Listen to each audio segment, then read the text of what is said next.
Hey, what's up, guys? JB here. We have a big week coming in for us this week in War of the Visions. The highly anticipated Ashen King Mont is finally going to be joining the game, and in a turn for this character, this will be his first non-tank unit.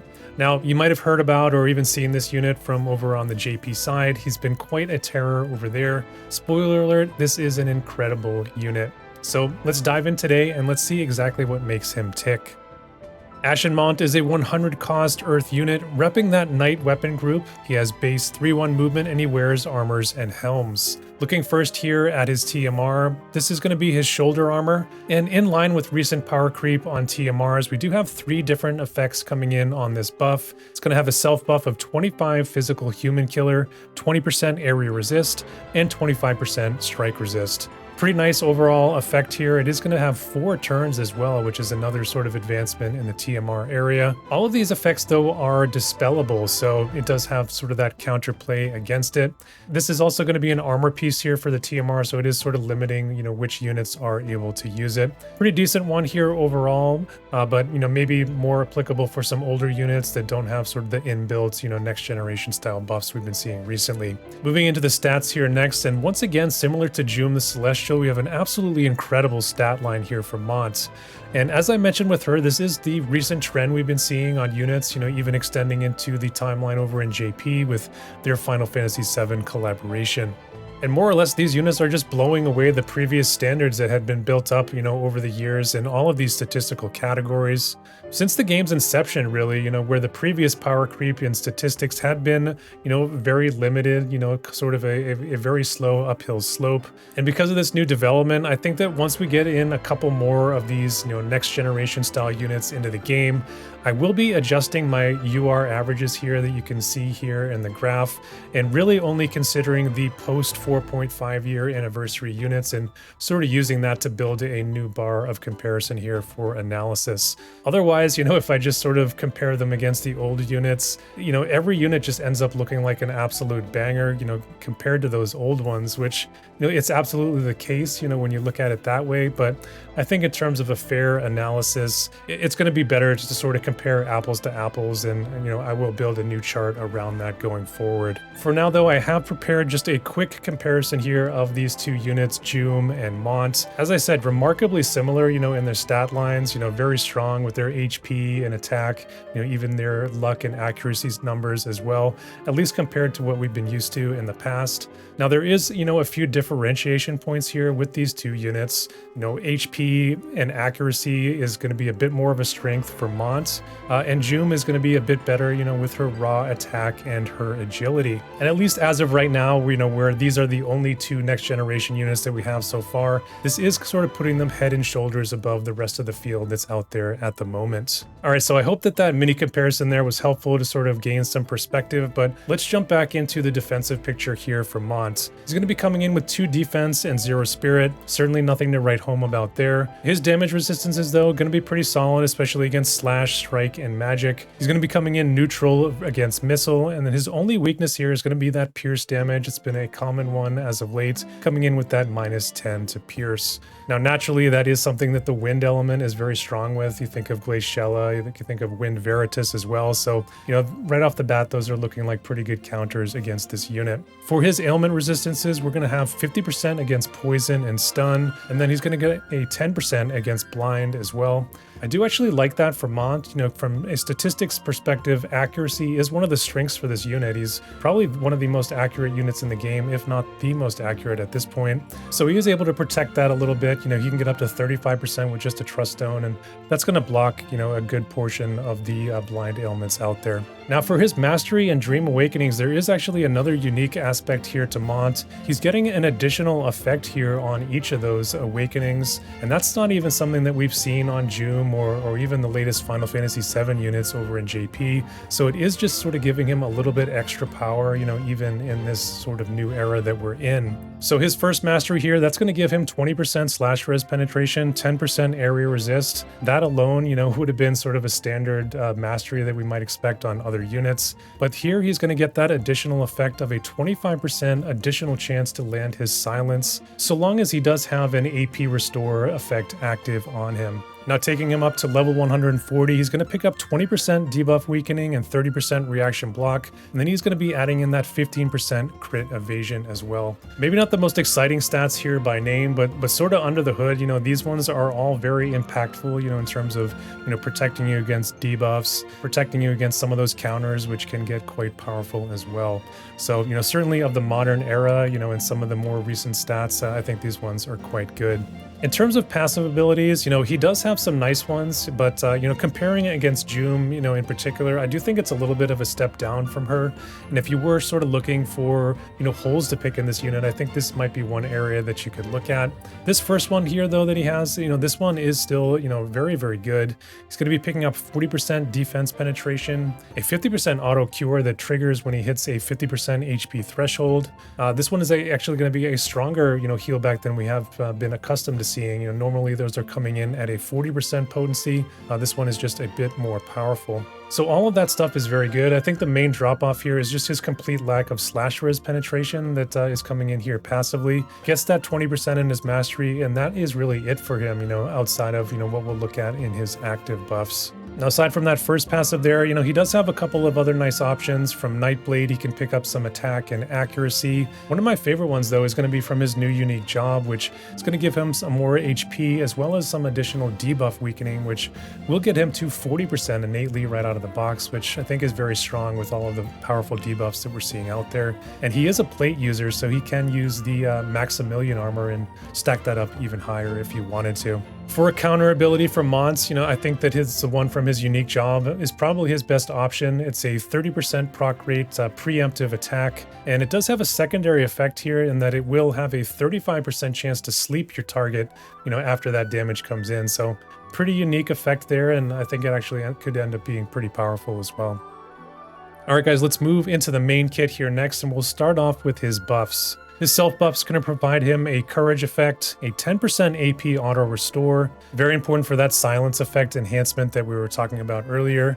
And then finally, this will give him an additional 30% defense penetration, so long as either of those first two effects are active. So it's a pretty strong self buff. He doesn't have any way to protect that courage, so maybe something that he's going to be looking for in an ideal partner. Now his party buff is up here next. This one's going to give him a 50% physical damage barrier. Now this one is going to be a bit stronger than the normal ones we've seen. This one gets an additional hit of effectiveness, so 4 hits it's going to take to actually wipe out this barrier. In addition to that, he's going to pass on to his allies a wide guard effect of up to 35% mitigation against those diamond AoEs. He's got 25% unit resist also to his allies. Both of those coming in with the 4 turns of effectiveness. And last but not least, one more effect is going on to Mont. This one's going to be imbuing his attacks with a barrier destruction seal. So this is an incredible signature buff here for Mont. A lot of nice effects here. This is going to be, another character similar to Helena that's able to pass on that wide guard effect. Really, really potent against certain teams, especially the Greatsword team, which, does use a lot of those diamond AoEs. In terms of autoplay, also nice that this is a non-repeatable buff because it does have that barrier effect. He's not going to be running around in circles and trying to pass this on to everyone. All right, guys, moving into his attacks here next. His low AP attack is going to be a range of 2 with a range height of 1. Just a single effect on this one, and it will restore 20 CT into his bar when you use this attack. Pretty nice if you're able to finish somebody off and then kind of boost yourself up in the turn order. So that this one, I think it's a pretty good one for a finisher. His second attack here, it's going to be getting up to a range of 5 here on the cross AoE. This one's got a conditional modifier starting out at that medium 165% base, and it will go up to a 245% potential modifier if the units in his target radius are hasted. 2 additional effects also coming in on this attack. If they were in fact hasted, it will go ahead and dispel it, and then it is going to dispel any follow-up attacks that may be enabled on those units as well. That particular dispel, very, very rare in the game. We've only seen it come in on a couple of units so far, Sottily and Comral. His third attack is up here next. It's going to be a signature attack for Ashen Mont. This one's going to be a range 4, range height 1, select 2 attack, and it is going to be a 2-hit, 200% large modifier. Two effects are going to be coming in prior to the damage: a 60% unit resistance crush, a first of its kind coming in the game. And it, it really was only a matter of time, once Helena came in with her AoE crush. We saw a number of other units get that as well. Mont is the first one here that's getting this unit resistance version. Now on top of that, he will also buff his slash res penetration here by 30%, so sort of enhancing that subpar, initial value that he starts with. Now there are going to be two additional post-damage effects coming in here. He has that 25% chance to silence his targets, and of course that's going to get that 25% additional bonus chance, if you do have AP Restore active. And finally, if he is able to KO somebody with this attack, he is going to be able to restore 20 CT on that as well. Now, as far as I understand, that only is going to be able to proc once, so if you kill, 2 targets, he's not going to get 40 there. It's going to be limited to that 20 only. Now, Mont's fourth skill here, it's going to be another range 4, select 2, again with a large 200% modifier. Prior to the damage, this one is going to break physical barriers. Will also lower the debuff weakening of your opponent by 50% for just this cast, something that we haven't seen before as well. So another new mechanic there. And that is actually going to be pretty important for this skill because it does carry with it a 50% debuff to healing power. So it's just going to make sure you get, even more effectiveness out of that healing power down. If the particular unit you were hitting did have a lot of debuff weakening, like a Summer Glassy, or some of the other tanks out there. Now this attack is also a high accuracy attack, and it does have an extra 30% chance to hit as well. So that was certainly a mouthful, very strong skills here all around. But we do have the Limit Burst here next, and once again this is going to be a range 4 select 2, so he's got 3 of these in his kit. This one's going to be a flat 20% unit resistance in peril, and that's going to be coming in prior to that extra large 240% modifier. Now that Imperil is just going to be further weakening you against this bevy of unit resistance attacks that he has. Not only that though, this is going to enable a follow-up attack on him as well. And because this is a Limit Burst, it is that, extra hard-hitting follow-up attack of an 86% potency. So just another banger of an attack here. And if that weren't enough, for the cherry on top, he's going to get a self-haste effect on this as well. So very, very scary indeed. Alright guys, let's move on to the weapon class overview here next. And Mont, like several other Earth units so far, is going to be finding a home in that Sword Group C, or the Knight class as it's otherwise known. And the last unit that we saw come into this one was Squall, several months ago. But of course we do have Bradley and Wingstern in there as well. So, a couple of good units, good options in this class. There's a couple of tanks here with Celis, Engelbert, and Whisper. Although they're all a bit long in the tooth at this point, not very powerful, in terms of the current game state. From a card perspective, there are a lot of quality cards here. There's definitely some things to like. Standout cards are going to be that Melnia card for the agility, unit resist, and reaction block. One of the best cards in the game. There is also going to be that new Lucio card that has the slash res pen, slash attack, and unit resistance. Really the main thing that we're missing here for this group is going to be an area resistance card, which I do think sort of hurts the group's viability overall. So Ashen Mont, he's going to be an absolute pillar of this weapon group for the foreseeable future. I think though that we are just missing another really strong unit, and maybe another card or two to really sort of round this group out and really make it pop off. Now that said, this class does mix really well with some other groups. Probably most notably has been the Warrior and Axe group, sort of building around that Halloween Lucio card. There are a couple of ties into the Greatsword team as well, which I do think could be another good option.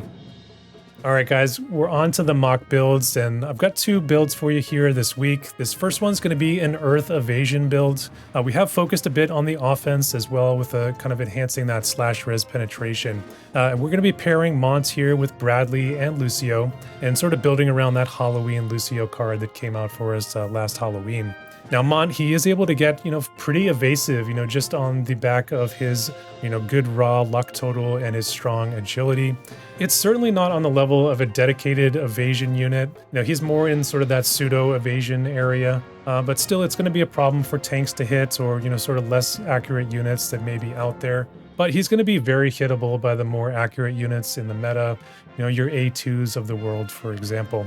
I definitely don't think this is his strongest build, but I do think it's viable. I do think that it's a nice option that could be mixed in from time to time. And it certainly could work quite well, if the team that you're going up against isn't prepared to deal with it. Now, if you don't have Halloween Lucio or his Vision card, I really don't think that this group is nearly as good. But you could certainly build around maybe that older 35% luck Catone card instead. Maybe if you have 2P, you could throw her in there, in that variant. Another note here, if you haven't finished your +6 Hermes Sandals, go for the Crow's Cloak +6. I think that's going to be the next best option. All right, guys, so this second build here, this is going to be an Ice and Earth mix. And this is going to be featuring a new card that we'll actually be seeing next week in Dark Titan. And that's going to be the second Dark Esper card that features both Ice and Earth. And it is going to be more or less designed for Ashen Mont. It's going to have some nice unit resistance, HP, and some defense penetration all built in there. And of course, it does come with that really strong Dark Titan Esper as well. Now, in this build, we are going to be pairing Mont with Oldoa and A2, two of the current sort of meta all-stars that we've been seeing quite often. This team is definitely going to be much more about the bulk and sustain, not going to be any evasion going on here. And I think at least early on, where a lot of people might be looking towards Wind as sort of the prime counter against Mont, this build here is going to protect him quite well, by featuring these two ice units that, really are going to be able to carry the match against, anything that Wind has to offer. I think that's something that probably is going to work quite well for the foreseeable future until maybe Sephiroth and more power for the fire element is infused into the game. Now, aside from Dark Titan, we are going to be using that Dark Golem card in there as well for the area resist. And then a couple of the job cards, which do have some nice overlap between the Knight group and the Greatsword group. We've got Voldisk in there, and then we've got the Final Fantasy V card in there as well. So those are going to be the two build ideas that I have for you guys this week. As always, if you do want to take a closer look at the finer details of these builds, I will post a link to them in the description below. So what is my verdict today on King Mont? In true big bad fashion, Mont is coming in with a new tier of power creep, not only from the statistics perspective, but also in the compression of his utility and capabilities on the battlefield, bringing in a first of its kind 60% unit resistance crush, a select 2 barrier break, and even a flat unit imperil on his limit burst, not to mention his powerful follow-up attack or his enhanced silence capability. Mont is going to be a true bruiser in the game with access to a 4-hit 50% physical barrier, but also the ability to protect that barrier by sealing off his opponent's capabilities. On top of that, he's got a very strong auto heal back ability that comes in on his passive, and some strong mitigation buffs as well, including a 35% wide guard. On the more negative side, although Mont does have buffs built into his kit for both defense and /res penetration, and potential access to some vision cards for even more, he is 100% reliant on those things to be competitive with his damage penetrations. So if you don't happen to have those vision cards, or if you aren't able to get those buffs off or they're dispelled, that certainly could be a potential problem area for this unit against more stout bruisers in the game. His sub-jobs, I think, are another weaker part of his kit. With the Nightblade and Pugilist jobs, they're not really offering all that much more to enhance his main kit, which, although it's an amazing kit, these sub-jobs, like I said, they're just not really doing him any favors. This unit, I think, is also going to be pretty reliant on that AP restore buff, not only for his AP management, but also for that enhanced chance to silence that he might want to be utilizing against mages out there. So I think if you are able to dispel that AP restore buff, that is another potential problem area for this unit to exploit. That said, these things that I pointed out are extremely nitpicky issues that I have with him. The truth is that, outside of a couple of units like Joom and A2, compared to the rest of the fields in the game, this unit is absolutely broken. And he's going to be a menace out there to pretty much everyone, even the current roster of Wind units. If I'm being perfectly honest, I think my biggest issue with Mont is nothing really to do with his kit or his capabilities, but more so from a team building perspective. And that's because Mont just sort of works right now, no matter where you put him or slot him in, not because those teams may be incredibly well built, but because of the power creep and really not having a lot of good answers against this unit and what he does available in the game today. And because of that, I do think that we could reach a point here, maybe over the next couple of months where there is going to be a drop off for this unit as, more of these more powerful next generation units do come into the game. Until that point where Mont really gets his own powerful sidekick that can really go toe to toe with him and be that formidable core duo within his job group. someone like an A2 is for Joom, or a VV was for Helena, 2P for Alaya. I don't think that that ideal sidekick exists in the game currently, although there are a couple of decent options. They're just not on the power level of the new tier of units that are coming in. Either way, I do think this unit is certainly worth a pull, and it does appear that he's poised to be a benchmark unit of this generation. So that is it, guys. That is going to do it today for my review on Ashen King Mont. How have you been enjoying this Ashes of Apocalypse storyline? Are you excited for this unit? Are you going to pull him, or are you going all in for Final Fantasy VII? Definitely let me know in the comments down below. While you're down there, if you enjoyed the video today, hit that like button for me. And if you like what I'm doing here on the channel, hit that subscribe button if you want to see more. And that is really all that I have to say for today. So as always, stay safe out there, and I'll see you guys in the next one.